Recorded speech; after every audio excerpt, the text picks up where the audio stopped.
दोस्तों इस वीडियो में बात करने वाले हैं जेई मेंस 2024 सेशन 2 का जो है रजिस्ट्रेशन स्टार्ट कर दिया गया है। किस प्रकार से आपको जो है जेई मेंस सेशन 2 के लिए फॉर्म को अप्लाई करना है, स्टेप बाय स्टेप मैं आपको एक लाइव फॉर्म फिल करके बताऊंगा ताकि आपको फॉर्म फिल करने में किसी प्रकार की मिस्टेक ना हो। तो आप देख सकते हैं jeimeins.nta.ac.in की वेबसाइट पे आएंगे तो यहाँ पे देखेंगे बोलो सेशन 2 के लिए रजिस्ट्रेशन विंडो जो है ओपन कर दिया गया। यहाँ पे आप देखेंगे तो एक लिंक मिलेगा, आप इस पे क्लिक करेंगे तो आपका इस प्रकार से वेबसाइट जो ओपन हो जाएगा। यहाँ सबसे पहले ही आपको एक इंपोर्टेंट नोटिस यहाँ पे जारी हो रहा है। ये जारी क्या हो रहा है तो देखिए, इससे पहले अगर आप फॉर्म भरे थे जेई मेंस सेशन 1 के लिए तो उनको बोला गया कि जो भी कैंडिडेट जो है जेई मेंस सेशन 1 के लिए फॉर्म फिल किए थे उनको जो है ना सिर्फ अपना जो एप्लीकेशन नंबर है और पासवर्ड है उसके थ्रू लॉगिन करना है और लॉगिन करके आपको सिर्फ और सिर्फ पेपर चूज करना है, मीडियम ऑफ एग्जामिनेशन चूज करना है, state code of eligibility choose करना है, सिटीज ऑफ एग्जामिनेशन चूज करना है, एजुकेशन क्वालिफिकेशन की जानकारी भरना है और एग्जामिनेशन फी पे करना है और आपका फॉर्म यहाँ पे अप्लाई करना है। तो जो भी कैंडिडेट्स सेशन 1 2024 में अपीयर हुए थे उनको फ्रेश रजिस्ट्रेशन करने की आवश्यकता नहीं है, उनको अपने पुराने लॉगिन क्रेडेंशियल से लॉगिन करके और ये सब जानकारी को अपडेट कर देना है और आपको जो है एप्लीकेशन फी जमा करके फाइनल प्रिंट आउट निकाल लेना है। अगर कोई बंदा जो है सेशन 1 2024 में एग्जाम नहीं दिया था, उसके लिए फॉर्म नहीं भरा था, तो उनको जो है ना एक नया फ्रेश रजिस्ट्रेशन यहाँ पे करना होगा। यहाँ पे देखिए साफ साफ लिखा गया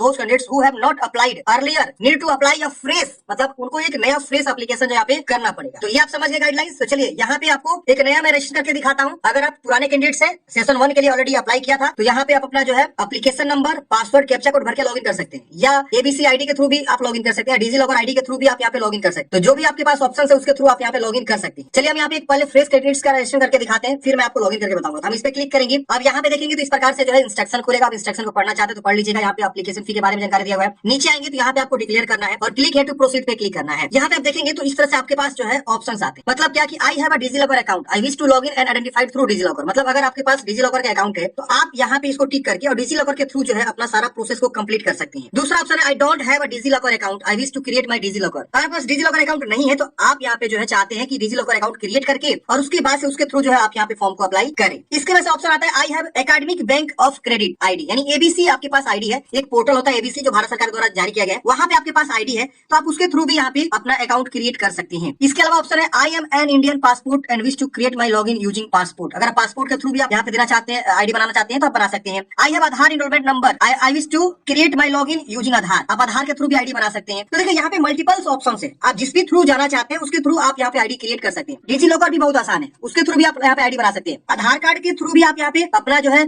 आईडी क्रिएट कर सकते हैं। जैसे यहाँ पे आधार नंबर लिखेंगे और क्लिक है टू प्रोसीड पे क्लिक करेंगे तो आपका जो है सेम वही प्रोसेस होगा, कोई दिक्कत नहीं होने वाला है। आप आधार कार्ड के थ्रू भी जाइए या डिजी लॉकर के थ्रू भी जाइए या एबीसीडी जो आईडी है उसके थ्रू भी आप जाइए, कोई दिक्कत यहाँ पे नहीं होने वाला। किसी के थ्रू भी आप यहाँ पे अपना जो है जानकारी को आगे प्रोसीड कर सकते हैं। तो मैंने यहाँ पे जो है आधार कार्ड के थ्रू जो है प्रोसीड किया हुआ है। अब यहाँ पे देखेंगे तो 3 ऑप्शन और आएगा। यहाँ पे बोल रहा है कि मैं अपना आधार साझा करके परीक्षा केंद्र में अपनी पहचान प्रमाणित करना चाहता हूँ, तो आप इसको टिक करके और यहाँ पे आधार नंबर लेके अगेन जो है प्रोसीड करेंगे। दूसरा ऑप्शन है मेरे पास आधार है लेकिन मैं परीक्षा केंद्र में आधार के माध्यम से अपनी पहचान प्रमाणित नहीं करना चाहता हूँ, तो आप दूसरा ऑप्शन भी चुनाव कर सकते हैं। तो इसके अपेक्ष दूसरा कोई आईडी प्रूफ आपको यहाँ पे देना होगा, जैसे कि PAN card, ration card, driving licence, voter ID card, कोई एक आप इसमें से दे सकते हैं। इन दोनों के अलावा फ्रेंड्स तीसरा ऑप्शन ये है कि मेरे पास आधार नहीं है, मैं परीक्षा केंद्र में अपनी पहचान प्रमाण करना चाहता हूँ जिससे फोटो वाली वैध सरकारी पहचान पर, जैसे कि पैन कार्ड। तो ये भी आप यहाँ पे चुनाव कर सकते हैं। यहाँ पे जो है 3 ऑप्शन है, तो तीनों में से कोई ऑप्शन जो आपके उचित लगे, जो आपके पास है वो आप उसके थ्रू जा सकते हैं, कोई दिक्कत यहाँ पे नहीं होने वाला। चलिए हमें करते हैं क्लिक है टू प्रोसीड। प्रोसीड करते हैं फ्रेंड्स। यहाँ पे आपका जो है इस तरह से आवेदन फॉर्म खुल जाता है जो कि बहुत इजी है। आप समझिए चीजों को कैसे भरना है। यहाँ पे अपना नाम लिखना है, जिस प्रकार से 10वीं क्लास का सर्टिफिकेट या मार्कशीट पे स्पेलिंग है उसी तरह से आपको लिखना है कैपिटल लेटर में। यहाँ पे अपने पिता का नाम लिखना है, यहाँ पे अपने माताजी का नाम लिखना है, यहाँ पे आपको जो है जन्म तिथि का चॉइस करना है, यहाँ पे आपको जो है जेंडर बताना है, यहाँ पे एक आईडी प्रूफ देना है जैसे कि any other valid government ID proof या पैन कार्ड या राशन कार्ड या इलेक्शन कार्ड या 12वीं क्लास का एडमिट कार्ड, कोई भी एक आईडी प्रूफ आप यहाँ पे दे सकते हैं। बैंक पासबुक है तो वो भी दे सकते हैं। तो आप इसे चूज करके अपना जो है पहचान संख्या लिख सकते हैं। अगर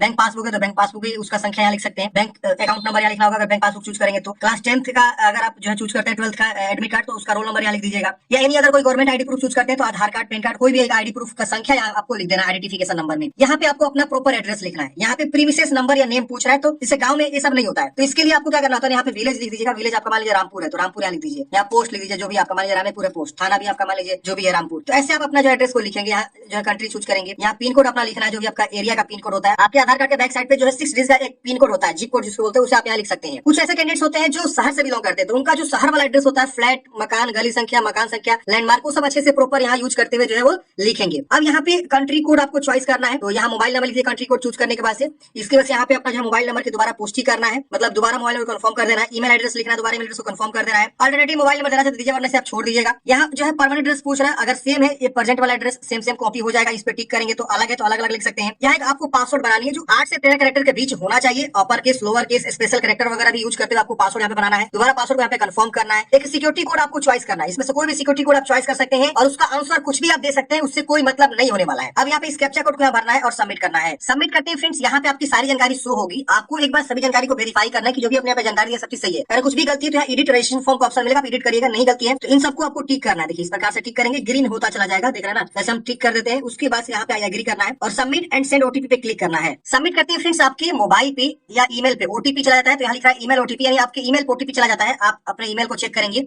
और ओटीपी को लिख के वेरीफाई वाले ऑप्शन पे क्लिक करेंगे तो आपका जो है ओटीपी वेरीफाई हो जाएगा। ओटीपी वेरीफाई करते हैं फ्रेंड्स, आपका यहाँ पे अकाउंट जो है क्रिएट हो जाता है और बोलता है कि आपको एप्लीकेशन नंबर जो है आपके ईमेल एड्रेस पे भेज दिया गया है। आपको जो है लॉग इन करना है थ्रू एप्लीकेशन नंबर और जो भी एप्लीकेशन पासवर्ड वगैरह है उसके थ्रू आप लॉगिन करेंगे जो आपके ईमेल पे रिसीव हो गया है। अगर आपको नहीं प्राप्त होता है तो आप स्पैम या जंक फोल्डर वगैरह को चेक करेंगे तो आपको ओटीपी या जो भी ये आईडी पासवर्ड है आपको प्राप्त हो गया होगा। अब करेंगे ओके, इसे करेंगे क्लोज और अब यहाँ पे देखेंगे तो एप्लीकेशन नंबर आपको लिखना है, पासवर्ड आपको लिखना है, पासवर्ड जो आपने क्रिएट किया हुआ था वो पासवर्ड, फिर इस कैप्चा कोड को यहाँ भरना है और लॉगिन वाले ऑप्शन पे क्लिक करेंगे तो आप लॉगिन हो जाएंगे। लॉगिन करते हैं फ्रेंड्स, आपका डैशबोर्ड यहाँ पे ओपन हो जाता है। यहाँ देखिए लिखा हुआ है जेईई मेंस 2024 सेशन 2 और यहाँ पे आपको देखेंगे तो मोबाइल वेरिफिकेशन का ऑप्शन मिलता है। आप मोबाइल को वेरीफाई जरूर कर लेंगे। एक मोबाइल पे ओटीपी आएगा और ओटीपी को आप जो वेरीफाई कर लेंगे तभी जाके आप जो है फी को जमा कर पाएंगे। अगर नहीं भी कर पाते हैं मोबाइल वेरिफिकेशन तो बाकी के स्टेप आप कंप्लीट करिएगा तो लास्ट में आएगा ऑप्शन मोबाइल वेरीफाई करने का। चलिए यहाँ पे जो है एप्लीकेशन फॉर्म इनकम्प्लीट दिखा रहा है, फी इनकम्प्लीट दिखा रहा है, सभी चीजों कंप्लीट करते हैं। यहाँ आपको जो है एक ऑप्शन मिलता है complete your by clicking here. तो यहाँ पे एक जो है आपको बटन बनता है, बट कोई बात नहीं, यहाँ पे नहीं बन रहा है। हम यहाँ पे क्लिक करेंगे एप्लीकेशन, यहाँ देखिए साइड में मिलेगा आपको एप्लीकेशन, इस पे क्लिक करेंगे तो इस तरह से देखिए आ जाएगा। अब आपको नीचे आना, यहाँ पे लिख रहा है click here to complete your application, इस पे क्लिक करेंगे। अब यहाँ पे आपका जो है जानकारी ऑलरेडी शो होता है जो आपने रजिस्टर करते हुए जानकारी दिया था। यहाँ पे आपको कैटेगरी बताना है, आप जनरल है या जनरल ईडब्ल्यूएस है या ओबीसी नॉन क्रीमिलियर है, एससी एसटी किस कैटेगरी से आप आते हैं। यहाँ पे बताना है 12वीं कक्षा जहाँ से आप उत्तीर्ण है वो आप बताइए, मतलब बिहार से आप 12वीं कक्षा पढ़ रहे हैं या अपीयरिंग में अभी आपका एग्जाम होने वाला है या हो रहा है तो मतलब 12वीं आप कहाँ से पढ़ रहे हैं, बिहार से, यूपी से, झारखंड से, कहाँ से पढ़ रहे हैं वो आपको यहाँ पे बता देना है। अब यहाँ पे पूछ रहा है कि क्या आप विकलांग है, अगर विकलांग है तो हाँ करेंगे 40% या उससे ज्यादा, नहीं तो नो करेंगे। क्या आप मधुमेह, आर यू डायबिटिक, एक बीमारी होता है, अगर आप हैं तो यस करेंगे वरना नो करेंगे। निवास की जगह आप रूरल से आते हैं कि अर्बन से आते हैं, रूरल मतलब हो गया ग्रामीण, अर्बन मतलब हो गया शहरी, अपने अकॉर्डिंग बता देंगे। वार्षिक पारिवारिक आय, आपकी फैमिली इनकम कितनी है, 0 से 1 लाख या 1 लाख से 2 लाख, 2 लाख से 3 लाख, आपका यहाँ स्लैब बना हुआ है, इसमें से कोई आप चुनाव करेंगे। तैयारी का तरीका, आप जेईई मेंस के लिए किस तरह से तैयारी कर रहे हैं, आप कोर्सपेंडेंस कोर्स लिए, इंडिविजुअल ट्यूशन लिए हैं, ऑनलाइन कोचिंग, सेल्फ स्टडी, या कैसे आप जो है कर रहे हैं तैयारी, ये बता देंगे। योग्यता परीक्षा में स्कूली शिक्षा का माध्यम, आप 12वीं जो पढ़ रहे हैं वो किस माध्यम से पढ़ रहे हैं, मीडियम ऑफ स्कूलिंग, मतलब 12वीं के बारे में पूछ रहा है। हिंदी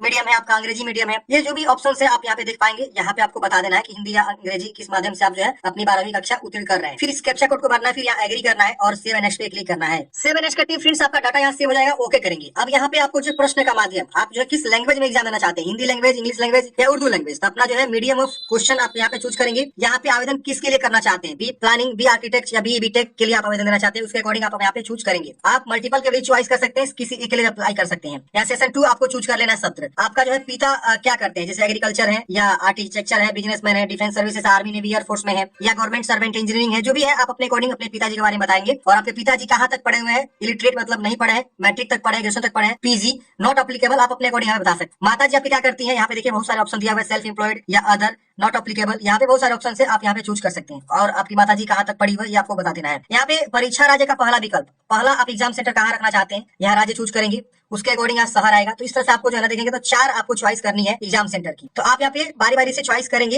ये जब आप यहाँ चूज करेंगे ना तो थोड़ा सा लोड लेगा पेज, ये देखिए लोड लिया। अब यहाँ पे परीक्षा सेंटर खुल के आ गया, देखिए मैंने बिहार चूज किया तो यहाँ पे पटना आ रहा है। अभी मैंने बिहार ही क्यों आ रहा है, देखिए जो आप प्रेजेंट एड्रेस डालेंगे फॉर्म भरते समय, प्रेजेंट एड्रेस के अकॉर्डिंग यहाँ पे जो है आपका राज्य ऑटोमेटिक आवंटित होगा। अगर मान लीजिए आप कोटा में पढ़ाई कर रहे हैं तो प्रेजेंट एड्रेस कोटा का डाल देंगे ना, परमानेंट एड्रेस अपने बिहार का डालिए या यूपी से यूपी का डालिए, लेकिन प्रेजेंट में अपना जहाँ प्रेजेंट रह रहे हैं ना वहाँ का एड्रेस डालेंगे ना तो एग्जाम सेंटर आपको जो है वहीं के आसपास आपको दिखेगा। जैसे हमने बिहार डाला हुआ प्रेजेंट एड्रेस में, तो प्रेजेंट एड्रेस के अकॉर्डिंग यहाँ पे जो है आ रहा है सिर्फ बिहार एग्जाम चॉइस करने के लिए। तो आप इस तरह से फॉलो कर सकते हैं, बहुत ईजी रूल है, समझ रहे ना। तो आप यहाँ से अपना जो है एग्जाम सेंटर की चॉइस कर लेंगे जहाँ आपको नियरेस्ट लगे, अपने अकॉर्डिंग यहाँ पे 4 प्रेफरेंस आपको देना है। फिर इस कैप्चा कोड को भरना है, यहाँ डिक्लेयर करना है, सेव नेक्स्ट पे क्लिक करना है। अब अगले स्टेप में आपका डाटा सेव हो जाता है, आपको एजुकेशनल क्वालिफिकेशन की जानकारी बतानी है। तो यहाँ पूछ रहा है 10वीं क्लास की जानकारी, अब इसके जस्ट नीचे आएगा 12वीं की जानकारी। तो पहले हम 10वीं की जानकारी को बताते हैं। देखिए यहाँ पे एग्जाम 10th आएगा, आप चूज करेंगे। उत्तरीय वर्ष यहाँ पे आएगा, आप पास और यहाँ उत्तरीय वर्ष चूज करेंगे, कौन से ईयर में आप 10वीं पास आउट किए हैं। फिर यहाँ पे स्कूलिंग का स्थान, आपका जहाँ से 10वीं पास किए वो स्कूल कहाँ अवस्थित है, ग्रामीण में है कि रूरल में है, यहाँ आपको अपने अकॉर्डिंग बताना है। स्कूल कॉलेज का प्रकार, किस प्रकार का स्कूल था जहाँ से आप 10वीं पास किए थे, गवर्नमेंट स्कूल था या केंद्रीय विद्यालय था या जवाहर नवोदय विद्यालय था या open and distance learning private, बहुत सारे ऑप्शन है, आप अपने अकॉर्डिंग यहाँ पे बताएंगे। यहाँ पे परीक्षा राज्य, किस राज्य में 10वीं क्लास आप पढ़े, किस राज्य से। फिर आपको जो योग्यता परीक्षा जिला, किस जिला से आप 10वीं क्लास पास आउट है। यहाँ पे आपको बोर्ड का नाम बताना है कि कौन से बोर्ड से आप जो 10वीं क्लास पास आउट है। यहाँ पे बहुत सारे बोर्ड का नाम आएगा, अपने अकॉर्डिंग यहाँ पे चॉइस करेंगे। फिर 10वीं क्लास का मार्कशीट प्रमाण पत्र के अनुसार विद्यालय कॉलेज का नाम, तो 10वीं क्लास का जो विद्यालय है वो आप यहाँ पे लिखेंगे और उसका जो है नाम लिखेंगे और वो आप यहाँ पे एड्रेस उसका लिखेंगे। तो ये दोनों ऑप्शन लिखना है। तो प्रॉपर जो भी 10वीं क्लास के मार्कशीट पे जिस प्रकार से आपके विद्यालय का नाम है वो लिख दीजिएगा और उसका एड्रेस लिखना है विथ पिन कोड। यहाँ पिन कोड लिखना है, स्कूल का पिन कोड क्या है, मतलब जहाँ आपका विद्यालय अवस्थित है उस विद्यालय का जो एरिया पड़ता है उस एरिया का पिन कोड पूछा जा रहा है, तो यहाँ पे आपको वो बता देना है। फिर यहाँ पे 10वीं क्लास का रोल नंबर आपको लिखना है और यहाँ एड्रेस लिख देना 10वीं क्लास का। फिर आपको परिणाम मोड, आपका परसेंटेज है तो परसेंटेज चूज करेंगे, टोटल 500 का होता है और आपको कितना प्राप्त हुआ है ये आपको बता देना, ऑटोमेटिक यहाँ परसेंटेज आ जाएगा। अगर आपका सीजीपीए तो सीजीपीए चूज करिए और ग्रेड पॉइंट बताइए मैक्सिमम और ऑब्टेन्ड सीजीपीए बताइए, आपका प्रतिशत यहाँ पे कैलकुलेट हो जाएगा। तो अपने अकॉर्डिंग यहाँ पे भरेंगे। अब बात आती है 12वीं के बारे में। अब यहाँ पे आपको बताना है 12वीं कक्षा के बारे में विवरण। तो यहाँ पे आपकी जो है योग्यता परीक्षा 12वीं बेस पे ये होता है या इसके इक्विवेलेंट होता है। तो यहाँ पे देखेंगे तो बहुत सारे ऑप्शंस आपको देखने को मिले। इसमें से आप बताइए कि किस बेस पे आप फॉर्म भरे। जैसे पहला ऑप्शन है कि अगर कोई 3 साल का डिप्लोमा किया है वो भी जेईई मेंस के लिए अपीयर हो सकता है। दूसरा ऑप्शन है कि कोई पब्लिक स्कूल या कोई बोर्ड या कोई यूनिवर्सिटी के द्वारा आपने 12वीं क्लास पास किया हुआ है या एनी कोई फॉरेन कंट्री से आपने जो है 12वीं पास किया हुआ है जो 10+2 सिस्टम के द्वारा जो है रिकॉग्नाइज है, इसका इक्विवेलेंट है, तो आप दूसरा ऑप्शन चूज करेंगे। तीसरा ऑप्शन है फ्रेंड्स यहाँ पे कोई जो है आउटसाइड इंडिया से जो है यहाँ पे किया हुआ है जो ऊपर के नहीं है, उस हिसाब से आप यहाँ पे तीसरा ऑप्शन चूज करेंगे। इसके अलावा जो है एनडीए के द्वारा जो कंडक्ट होता है कोर्स 2 साल का final examination of 2 years course, तो आप ये चौथा ऑप्शन चूज करेंगे। तो यहाँ पे इस प्रकार से है, देखिए यहाँ पे लंदन, कैम्ब्रिज, श्रीलंका जैसे एग्जामिनेशन में आप जो है जनरल सर्टिफिकेट एजुकेशन जीसीई का कोर्स कर रखा है तो ये वाला ऑप्शन चूज करेंगे। वोकेशनल कोर्स का यहाँ पे ऑप्शन है, इसके वजह से कैम्ब्रिज यूनिवर्सिटी से आपने जो हाई स्कूल सर्टिफिकेट पास कर रखा है तो आप अपीयर हो सकते हैं। इसके अलावा यहाँ पे देखिए इंटरमीडिएट या 2 इयर्स प्री यूनिवर्सिटी एग्जामिनेशन आपने किया हुआ है और भी बहुत सारा ऑप्शन यहाँ पे आपको देखने को मिलेगा। कोई ओपन स्कूलिंग से कर रखा हुआ है 10+2 मतलब 12वीं, तो यहाँ पे लास्ट सेकंड का यहाँ पे ऑप्शन वो चूज करेगा। इसके अलावा यहाँ पे भी और ऑप्शन है, तो आप लोग कंफ्यूज हो जाएंगे यहाँ पे मैं क्या चूज करूँ। देखिए तो यहाँ पे बहुत सारे ऑप्शन है, 12वीं इसके इक्विवेलेंट वाले भी यहाँ पे चुनाव करेंगे। तो अगर आप पूछना चाहते हैं कि सिंपल जो 12वीं पास किया हुआ है जैसे बिहार बोर्ड, यूपी बोर्ड, तो वो क्या चूज करेगा, तो देखिए यहाँ पे दूसरा जो ऑप्शन है वो यहाँ पे सिंपल वो चूज कर लेगा। यहाँ पे लिखते हैं एनी पब्लिक स्कूल या board university examination in India, तो वो यहाँ पे जो है दूसरा ऑप्शन को चॉइस करेगा जो सिंपल 12वीं पास होता है। अब यहाँ बताना है उत्तरी की स्थिति क्या है, पास है कि अपीयर है। अगर आप पास है तो पास चूज करेंगे, तो यहाँ पे पासिंग ईयर आपसे पूछा जाएगा 22 में पास थे कि 23 में कि 24 में।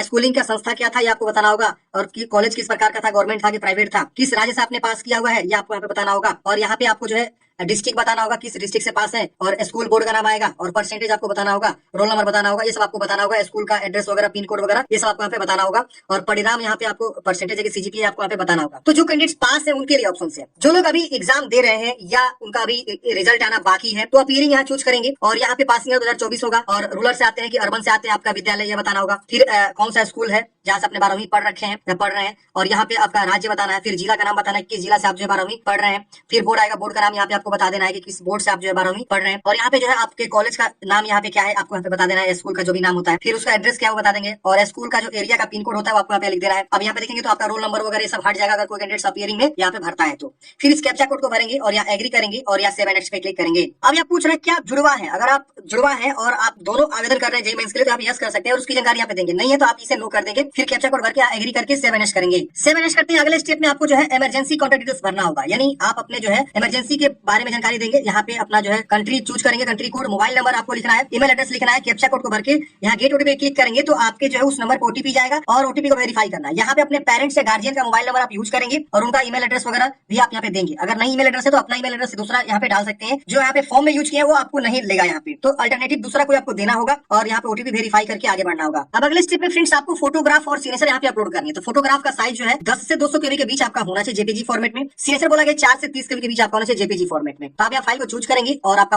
फोटोग्राफ यहाँ पे अपलोड करने का ऑप्शन आएगा, अपलोड पे क्लिक करेंगे, अपलोड हो जाएगा, यहाँ पे व्यू भी हो जाएगा। तो आप फोटो सेशन को अपलोड करेंगे, बहुत ईजी है, आप अपलोड कर लीजिएगा। सेव नेक्स्ट करते हैं फ्रेंड्स। अगले स्टेप में आपका इस प्रकार से जो जानकारी शो हो जाएगा, ये रिव्यू पेज है, आप जो है सभी चीजों को वेरीफाई करेंगे, जो भी अपने पे जानकारी है सब चीज सीखनी है। अगर इसमें कुछ भी गलती है तो आप यहाँ बैक जाके इसे सुधारेंगे, जो भी गलती यहाँ पे आपको पाया जाता है है। तो एक बार अच्छे से समय थोड़ा सा देकर आप यहाँ पे जो है चीजों को वेरीफाई कर लीजिएगा कि हाँ सारा जानकारी सही है। अब फाइनल सबमिट करने से पहले आपको मोबाइल नंबर वेरीफाई करना होगा। तो आप क्या करेंगे, इस पे क्लिक करेंगे। अब यहाँ पे देखेंगे तो आपका मोबाइल नंबर शो होता है। कैप्चा कोड भर के सेंड ओटीपी पे क्लिक करेंगे तो आपके मोबाइल नंबर पे एक ओटीपी चला जाता है। आप ओटीपी को यहाँ पे जो है लिखेंगे, यहाँ देखिए मोबाइल ओटीपी आ गया, यहाँ लिखेंगे ओटीपी को, फिर कैप्चा कोड भर के और वेरीफाई ओटीपी पे क्लिक करेंगे, तब जाके आपका फॉर्म जो फाइनल सबमिट हो पाएगा। मोबाइल वेरीफाई करते हैं फ्रेंड्स, इस प्रकार से आप देखेंगे तो आपका डैशबोर्ड आ जाता है। यहाँ पे आपको देखिए इस प्रकार से एप्लीकेशन नंबर शो होता है और यहाँ पे आपका मोबाइल वेरीफाई भी हो जाता है, ग्रीन टिक इस तरह से हो जाता है। अब यहाँ पे इस तरह से यहाँ पे एक ऑप्शन मिलता है पे करने के, लेकिन यहाँ पे ऑप्शन नहीं आ रहा है, कोई बात नहीं, हम यहाँ एप्लीकेशन का ऑप्शन मिलेगा, इस पे क्लिक करेंगे और यहाँ पे देखेंगे तो सारा मैंने चीजों को कंप्लीट कर लिया, इस तरह से ग्रीन हो गया है। तो यहाँ देखिए लिख रहा है क्लिक है टू कंप्लीट योर एप्लीकेशन, हम इस पे क्लिक करेंगे। अब इस प्रकार से हमारा फिर से पेज प्रीव्यू सारा जानकारी यहाँ पे खुल के आ जाएगा। आपका मोबाइल नंबर इज वेरीफाइड भी यहाँ पे दिखा रहा है, पहले यहाँ पे दिखा रहा था रेड कलर में कि please verify your mobile number. अब यहाँ आप नीचे आएंगे तो यहाँ पे आप देखेंगे तो आपका फाइनल सबमिट का बटन इनेबल हो जाएगा। आप यहाँ पे क्या करेंगे, इस पे क्लिक करेंगे, ये सब इस पे क्लिक करेंगे, इस तरह से सबको टिक करना होगा कि हाँ हाँ हमारा सारा जानकारी जो है सही है। यहाँ एग्री आप करेंगे सारी चीजों को इस तरह से